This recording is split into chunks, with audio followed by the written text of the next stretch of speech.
Assalamualaikum, Eid Murbarak, everybody. I'm trying not to do a post on my couch like usual. So for Ramadan, we're on my back porch, which I know is not that pretty, and it's probably a little loud.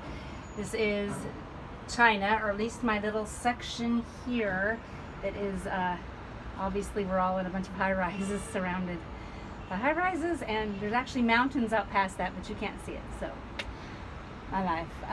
And a lot of construction. I don't know if you can tell because we're in a rapidly expanding area. Anyway, so I might try to do another one later if I go to, I might go to the Muslim noodle shop, Lanjalambian, and show you what they're doing on Eid. One of my favorite Muslim shout out, as you can hear, that's a train. I have a train right behind me, see? It's where I live. I think a lot of people wouldn't want to live next to the train, but here I am. So anyway, I know I haven't, last time I talked to you guys was when I would to tell you that I finally got used to fasting, which, let me tell you something, actually it was incredible. After that day on, I learned that if I take in a little food at iftar, just like the dates and maybe a few pieces of watermelon and some water, and then wait a while to eat, it solved all my problems with getting sick from eating. So actually that was really good.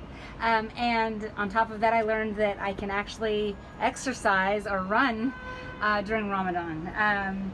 Usually just a few hours before I try, or maybe an hour before, because it takes off my mind that I'm starving, even though I'm obviously thirsty at the time. Oh my, busy train schedule today. We're going into a holiday weekend for China. So the holiday in China starting Friday is called the Dragon Boat Festival. And there's actually more than China. A few countries have a Dragon Boat Festival. So in ours, they race dragon boats across the Hong Kong Bay. I won't be going to Hong Kong right now though.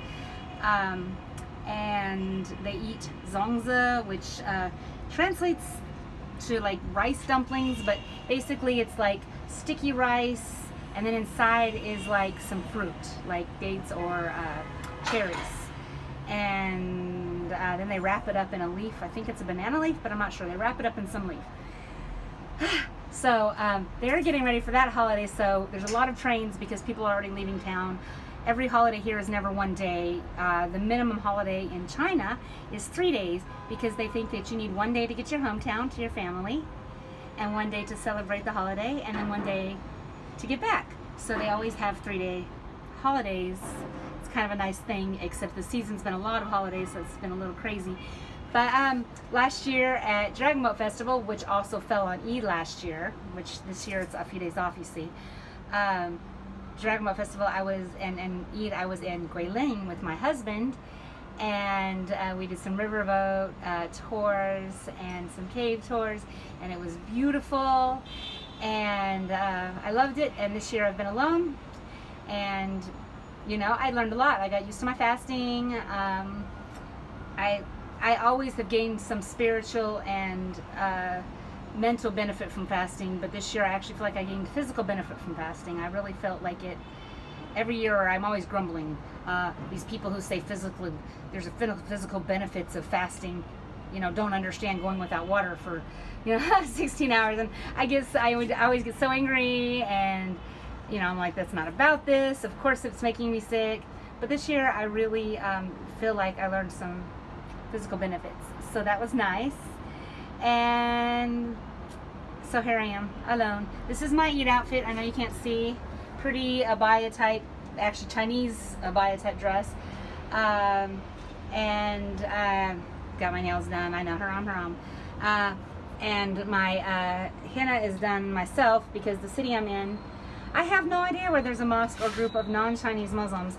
Not that I have a problem with Chinese Muslims, I'm just not fluent in Chinese or Arabic, so there's not a lot of way to communicate. So in Beijing, when I lived in Beijing, there was, and even the first city I lived in was Jinan.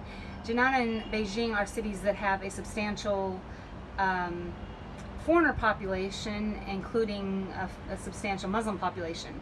But here in Huizhou, I'm afraid the only Muslims I've ever seen speak either Chinese or local dialects when they're from the north regions. So other than salam alaikum, there's not much conversation I have with them. But today will be okay. I have to go to work. They'll get to see my cool Eid dress, I guess. That's all I get out of the day. And then I get to eat and drink water all day. Not as excited about that as you would think. But, you know, alhamdulillah, I made it through Ramadan. I made it through the Quran. I didn't do some other things I was hoping to do, but I said every prayer. I fasted any day that I couldn't for female medical reasons. I I have another train passing, as you can tell. Even when I'm inside, I'm sure you guys hear the trains passing, so that's shouldn't be new to you. So anyway, Eid Murbarak. I'll try to go again if I can get a prettier setting, because I know, of course, this is not a pretty setting. I just didn't want another sitting in front of my living room couch. It sounded really boring, not very fun. Goodbye, everybody.